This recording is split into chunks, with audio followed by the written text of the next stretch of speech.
So with that, I'm going to go ahead and turn over to Colonel Michael Wacker. Okay, hey, good morning, everyone. Can you hear me in the back? Just working? Okay, fantastic. Okay, like Lieutenant Colonel Quincy said, my name is Colonel Mike Wacker. I work for the Cyber Center of Excellence. I'm basically a planner. This morning we're going to talk really about MART, which stands for Mobile Advanced Readiness Training. We'll touch a little bit on C2 Fix, which is an HQDA level effort, so that's above our echelon, but we're going to kind of show you what the CCOE's equities are in that effort. So again, next slide. The version of this brief is unclassified. All right, here's our agenda. So we're going to kind of take you from high to low. All right, we're going to show you what the big Army effort is, and then what our equities are at here at the institution. Walk you through what MART is, our strategy, and then really get into the detailed weeds of how we're going to execute this thing. All right. Next slide. Okay, so this is again an HQDA slide, and this is really the overarching effort that we're doing. It's called continuous transformation, right? So as you can see, it's broken up into 3 time horizons, and this is really how the Army is going to modernize, right? This is how we're going to change in flight to meet the new threat, right, that we're seeing from the current conflicts around the globe. So how do we modernize in contact? So the first phase of the operation is transformation in contact. I'm going to refer to that as TIC throughout the brief, right? So that's basically the next 2 FYs that started in FY23, and this will run through FY25, right? And so it really focused on the bottom there on integrating new technologies. Our piece as the Signal Regiment is focused on an effort called C2 Fix. On the slide it's Network Fix, but it's focused on C2 Fix, Command and Control Fix, and what that is injecting new technologies into the formation to provide lighter, more lethal communication packages for the commander. So what does that look like in real time? Well, it's basically introducing a new enclave, sensitive but unclassified encrypted, which relies on commercial Type 3 type encryption. So it's a new enclave that allows us to share data better. And then the other part is injecting new technologies such as commercial satellite, proliferated low Earth orbit or PLEO. So think in terms of Star Shield, similar to what we have with the commercial on the shelves type stuff. And then also HMS Bandpack, which is new data radios, right, which is part of the integrated tactical network fielding. So that's really what C2 Fix, that's the definition of it. Again, we're interjecting those new technologies into the formation. Phase 2 is deliver transformation here. Again, it's kind of the out years, POM 25 to 30. Again, this is revolved around the new name. It's not C2 Next, but it's Next Gen C2, which really gets after mission command or command and control applications and data integration, right? So it's more data centricity. C2 Fix is more network centric. So that's the difference. And again, this is how we kind of modernize in the long range. And again, the next phase, phase 3 there from 30 to 40 is concept-driven development. And again, that's going to be led by Futures Command. And that's really introducing new concepts, developing new concepts. So that's the overarching Chief of Staff of the Army strategy of how we're going to modernize, right? Next slide. So again, we're here today to really focus on what we're doing to address the C2 Fix problem statement. And so again, there's a couple of problems we're trying to solve. I'm going to give you the problem we're trying to solve at the institution. So again, we just talked about injecting new technologies into the formation. Obviously, that change is going to outpace how we instruct here at the institution. So how do we address that? The soldiers are not trained on this new kit because we are modernizing at the edge. So how do we address that training gap?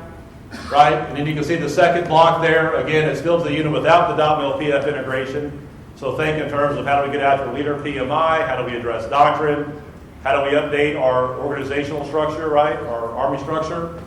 Those type of problem sets. How do we get after that? And when do we do it? And again, do we do it at the edge? Who addresses that? Who's the responsible party for that? And the last thing is really what happens, right? We have broken readiness. So again, the whole point of this is to build readiness, right? So that's why we're doing this. And you can see the yellow call-out box. We want to ensure the success of C2 Fix. So that's our equities, right? So think in terms of the .mil PF, doctrine, organization, leader, PME training, and of course training for the individual soldier. Next slide. So to put a finer point on it, since I'm in a room full of communicators and signaleers, and since we have a hard time understanding exactly what MART is trying to address, we just came back from a division warfighter with no shortage of problems to solve, right? So we have new kit, right? We're going to try to walk through this. right? So TISM is tell us where it's a mesh networking waveform, right? It's the new part of C2 Fix, right? And it's basically a talk group. And you can see on the bubble you have a battalion network, right, that's using this new waveform, right? And that's the number one, right? So you have your HMS manpack represented there at the command post, the CP. It's connected to bubble number 2, which is TRIC, which stands for Tactical Radio Integration Kit, right? So think of basically a small server, virtual server type package that does all the radio talk groups, configures all the radio talk groups. And then from there, number 3 is the individual end user right on their workstation, how they're communicating across this waveform, right, at the command post. And then that connects to, again, we talked about sensitive but unclassified encrypted, that new enclave, right? So that's being communicated over the WAN, wide area network, through PLEO, proliferated low Earth orbit, or through mobile broadband kit, MBK, through 5G cellular. And that's trying to talk to the battalion on the bottom, right? So if you look at the talking points there, again, our goal is to connect these 2 battalions together, right? You want to integrate the kit by echelon and CP via the TRIC, right? That virtual server. And you want to connect the radio network to the tactical internet so you can get that across the WAN, right? And then that's the first task. And of course, you want to get high speed. Then you also want to crossband other waveforms, such as MUOS, right? Mobile User Objective System, which is a new form of tactical satellite. You know, and you want to have that to talk, right? Sounds easy. It's not, right? So this is what we're struggling with. How are we teaching this, right? If we brought in the soldiers right now, we say, hey, who's giving you this integration training right now? Well, it doesn't exist. So that's the answer we're trying to get to. So this is one vignette of about 20 we could show. So this is what we're trying to get after. Next slide. All right, so what's our way ahead? You know, what's our draft strategy right now? So again, we're in that transformation in contact. I'm going to start at the far left of the slide. So we're currently hosting a program called Regional Signal Training Sites. And you can see that focus on foundational individual type training. Again, you can see on the menu of options that we have there, a lot of it is not focused on tactical systems. We do have a combat net radio and some ITM radios only at one location, but really it's more focused on certificates. Again, it's brick and mortar at 8 home stations, right? What we're doing right now, we're standing up MARC. We're basically doing the pilots, if you will, the version 1. And you can see the tracks that we're providing there. ITN radio, radio RIP, we just talked about assemblage, which gets after the baseband kits. So think scalable network node, think your PLEO, think your T2C2 Scout type, Geo type terminals. We talk about NetOps. How do we do a NetOps top at Echelon, right? That problem set's been around for a real long time, right? And then how do we do services in that top cop? So when I think top cop and data flow, I think I have an operations order. How am I getting that from whatever our cop system is, Maven or CPC, whatever the program of record will be, all the way down to the tactical edge? What does that look like? Who's configuring that? Do the soldiers know how to do it? Again, that's what we're trying to address. We're going to do 4 this year for FY25. What's the way ahead for deliberate transformation? Again, we want to expand the scale. You know, we want to add a couple more tracks. We want to get after data leaders. We have a huge demand signal. We've seen that at the tactical echelon there. We want to get after how we're integrating data for the commander. So we have a data leaders course. Network design, we talked about how are we training PME, how are we getting after signal leaders? Do they understand how to integrate this new kit? We want to get after that track, and then of course we can't forget about defensive cyber and electronic warfare. So those tracks have to be added as well. And again, we're trying to train signal leaders on how to integrate C2 Fix, right? So we're really focused on that mid-tier, 20, 30, 40 level, you know, junior warrant officer, junior officer type level. And again, the MARC mantra there is going to be focused on readiness, right? Everything's going to be nested with combined arms training strategy task and mission essential task for the commander, right? So we are enabling readiness. That is the point. And then as we get further down the line for FY27, right, signal MARC, which is what we're calling it, will fall under the umbrella of MARC, which will be provided by TRADOC. And again, we'll just be nested with all the other warfighting functions. You can see the technologies that we would address. We'll integrate digital training tables. We're familiar with Training Circular 6-0-TAC1. And then we'll also get after the mission command information systems or command and control information systems, how we integrate that into the architecture. So again, we're trying to address some high-level problems, right? We're trying to repurpose existing programs to get after the Chief of Staff of the Army's effort for continuous transformation. So this is our way of doing it. And again, we're trying to, sustain C2 Fix. We don't want C2 Fix to fail. We know the kit is good. We've heard the feedback from that. Now it's just optimizing it and to make sure it works. All right, next slide. This is our initial course offering, right? So the easiest way to look at this is on the foundational training. We're going to walk you through the methodology in a second, but the 300 series is really the legacy kit, right? So what we do on foundational is we just walk them through a baseline knowledge of what that legacy kit is. The 10 series is the C2 Fix or the ITN kit. And then when you get down to the collective training, this is where we validate and integrate and really provide that hands-on configuration training so the soldiers know how to do that. And then you can see the data training and, of course, the network design for the signal leaders. We're still fleshing this out. Obviously, this is version 1. This is a bird in flight. So as we do our iterations through 25, we'll continue to update this and address whatever the demand signal is. Next slide. Okay, so this is kind of the money slide. We want to take a quick second to kind of walk through this. So just left to right, this is the methodology of MARC, right? So we start phase 0, training development. How do we develop the curriculum? It's from unit, field, to kit. So again, for the Army, no one unit is going to be C2 Fix pure, right? It's going to be legacy and new kit together. Right, so how do we integrate that? That's a new problem set we have to address.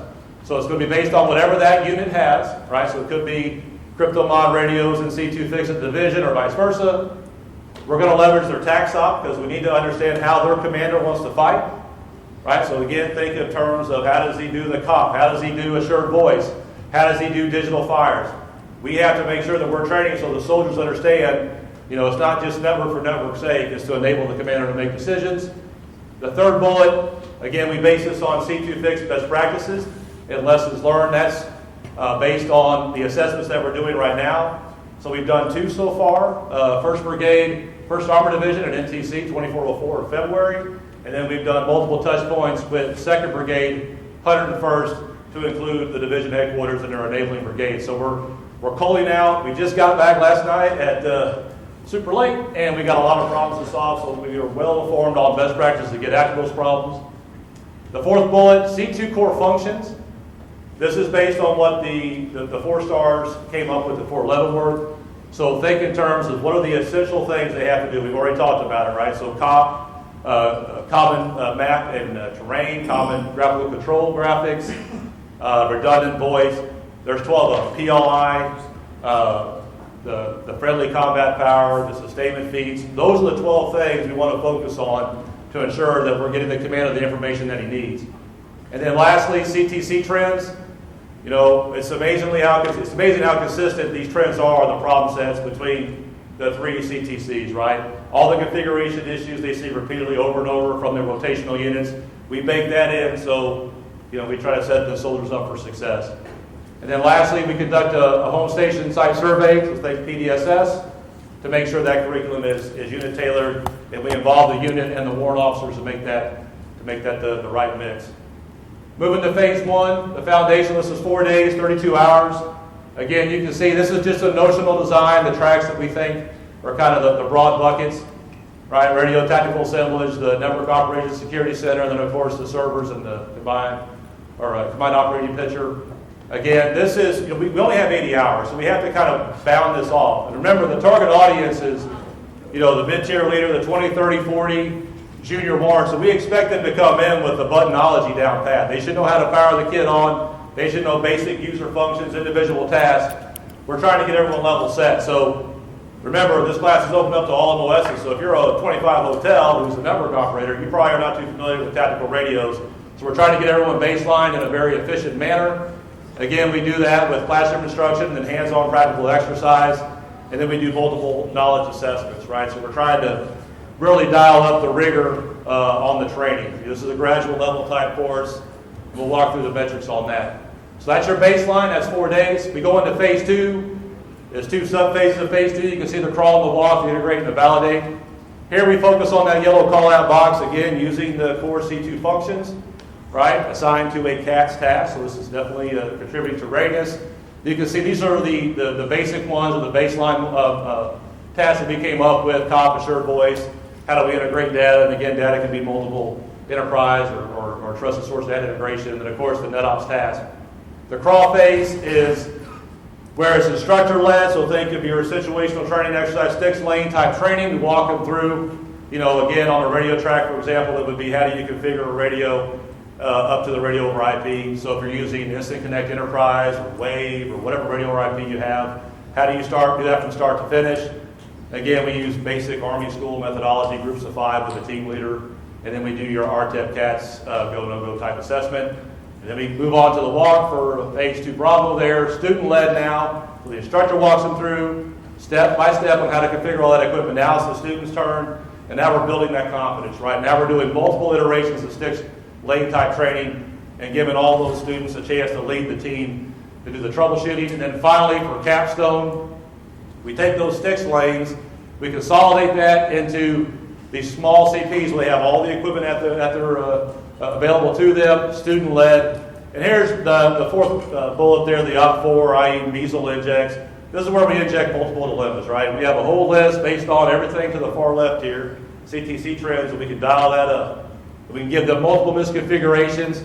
And we do that in the form of, hey, the commander says he can't see his cop. Commander says he can't do this. Commander says he can't do that. Get after it, right? And what we're trying to do there, one, we teach troubleshooting methodologies, right? And then we're also building that confidence by letting them solve it, using the whole team approach. So let's say you're, again, using the hotel example. If you're 25 hotel and it may be a radio task, a radio problem set, you leverage your whole team to solve that. So again, this is our baseline methodology. Next slide.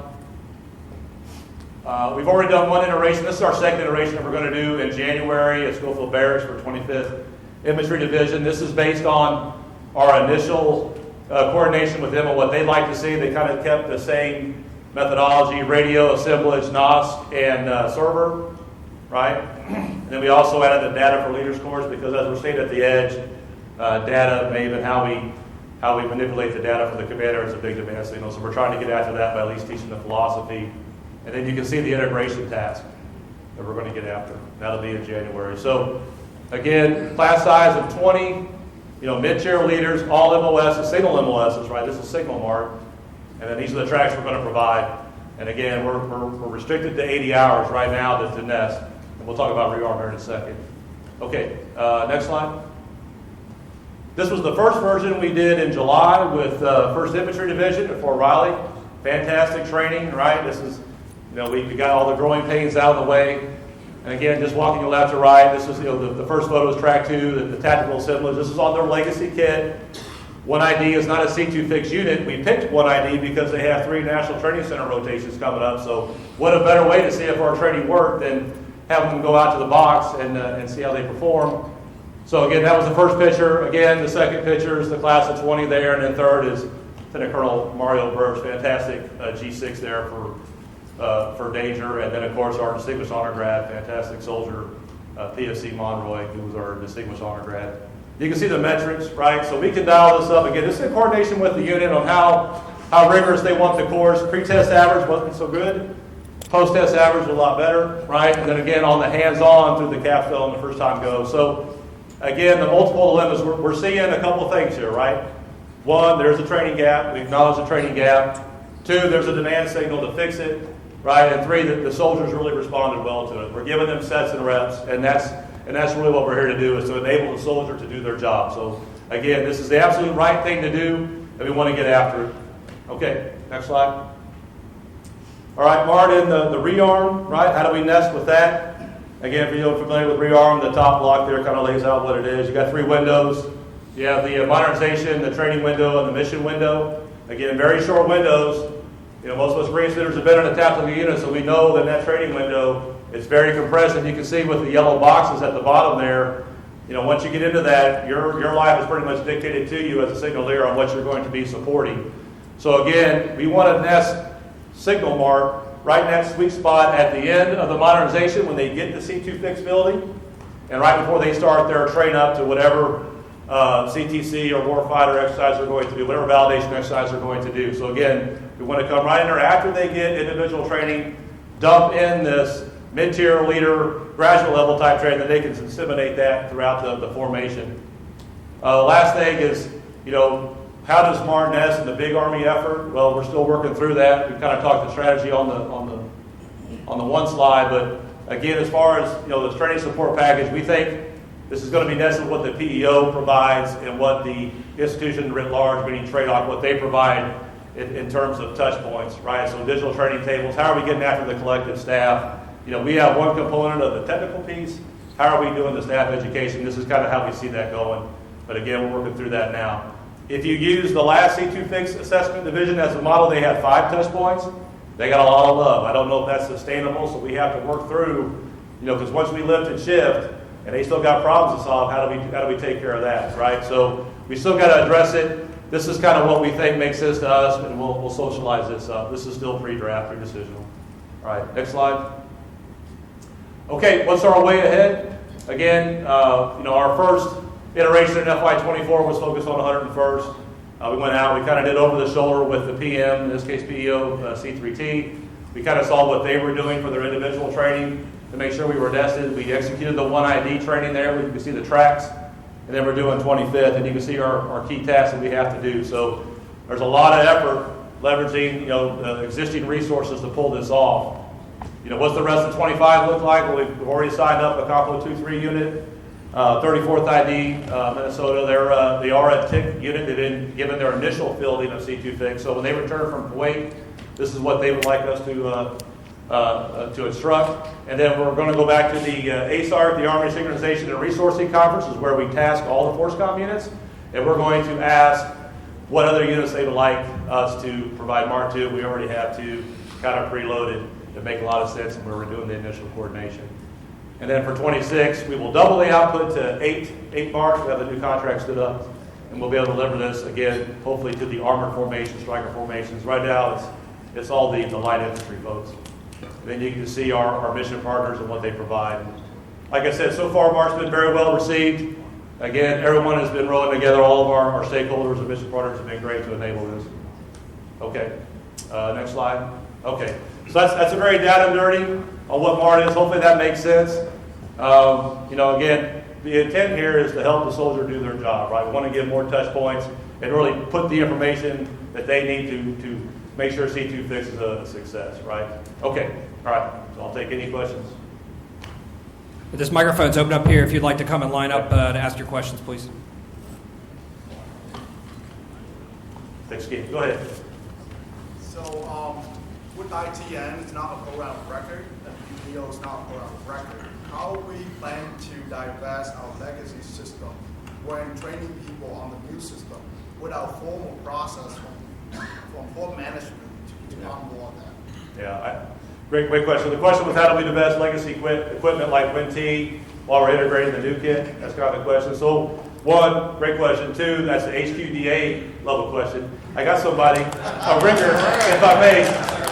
Iron 9 X-Ray, the best G6 in 1st Armored Division history. Yeah, right. All right. Hey, teammates. For those who don't know me, I'm Colonel Reggie Evans, and I'm new to the HQDA staff in the G357, DAMO SOM, also called the Mission Command Support Element. So if you have had Colonel Oz Ortiz in your contacts, please replace him. Please replace him with me. And so I am the new Oz 2.0. So I just want to just highlight a lot of the good work that's happened. So the Army has brought C2 Fix to bear here pretty quickly to now to the point where we have a suite of equipment that we're working with. As you've heard, 2nd Brigade 101st was the first unit that was equipped, and they are the unit that's out at JRTC Rotation 24-10 assessing that equipment. From what I hear, it's going really well. I know FORSCOM gave some good insights yesterday, and from the team, the C3T team that we have on ground, good feedback from the division commander who said it's some of the best SA that he's had since 2006. Still working to get better C2, but that comes with reps and sets and as they get more time with the equipment. And so for HQDA, the next planning horizon for C2 Fix, so we're going to take that to the REARM working group here in about 2 weeks. And so what that means, we're going to ask for decisions in three areas. 1, we want to get an approval on the priority list for fielding of units. And so right now, 101st is in the chute. Right now, we believe the next unit will be 25th ID, followed by 82nd. And then we've got a list of 7 other recommendations for Army senior leaders to make so that we can prioritize the limited equipment that we have that needs to get out to the units that need it first. Secondly, we're going to ask for approval on the basis of issue plan. We have a draft BOIP for division headquarters, BCT, and enablers. It's just a draft right now, but the good work that 2nd Brigade 101st is doing will help us to inform that, and we'll, as soon as that rotation is over here later in the week, we'll push to try to get some feedback up into the staff so that we can incorporate that into our planning assumptions and get that in front of Army senior leaders. And then lastly, we're going to ask for approval on the approach that we're taking, which is what we believe to be the right thing is to field the division, its brigade combat teams, and its enablers. And so we say that because we're going back to the division being the unit of action. And so if we field to that approach, then we think we're going to ensure that we are fielding combat-ready formations that can still tie in other formations as we continue to task organize for each different mission set. I want to make sure I don't leave out anything here. I also want to throw in there work to be done, which really gets after the question that was just asked. We need to identify what those past and present fieldings are, because we know that units have been fielded equipment. Colonel Mike Wacker talked about it before. You're going to take what units have already been fielded, plus what's in the C2 fixed suite, and then they're going to have a number of different items. So we need to get a good inventory on what those things are. For one, we're going to show that we've been misaligned, and 2, we're going to try to get that right, and then try to identify all that excess equipment so that it can go other places. And then that leads me to my next point. As we continue to field C2 fix, we must work with our sustainment and FM communities to ensure that we document the fieldings. Once we document these fieldings, then that will provide a mechanism for us to either cascade older equipment or equipment that is still good to a less capable unit, or help us divest of excess equipment out of these formations.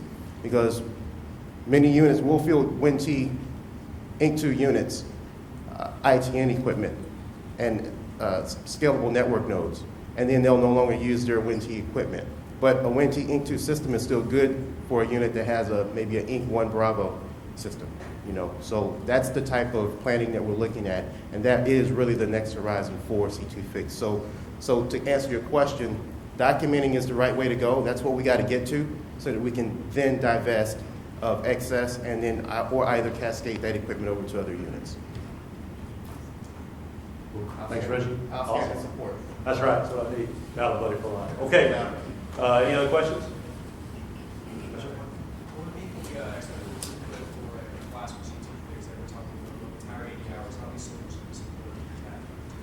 Okay, so the question was, how many soldiers can it support? So right now, the planning factor is 20, right? So this is kind of a cost driver, but we can expand that out. So at Fort Riley, we took on a couple of trap makers who wanted to come over. Again, we're not going to try to turn anybody away, so we can expand it out to 30. It's just, that's part of that pre-deployment site survey to see if you've got to buy a name. And again, mid-tier leaders here, not trying to boil the ocean. 20 to 30 is kind of the sweet spot. Okay, good question. Yes, sir. Ed Skelly, First Army. Mike, you talked a little about the 1st Infantry Division, not one of the units that got C2 fixed, which you did class. Right. How did that go as far as based on legacy equipment, Increment 2 and other things? What did you teach them as far as bringing in the new concepts? Well, on that one, good question. So the question was, how do we teach 1st Infantry Division on the version 1? How do we kind of teach new concepts to them? On that one, really, it was more focused on getting them ready for their CTC rotation. So the answer, we really didn't address it. We did talk about everything you said here, like what is C2 fix getting after. The thing we really didn't have time for was the data integration. That was the thing we kept hammering home, is this is why we're doing this. A lot of times that context is lost. We really tried to focus them on the core C2 functions. That's probably the one thing we hit. We just didn't get all the way to the end. It was more legacy driven to get them brought up to speed for their rotations. But a good question there. Thank you. Okay.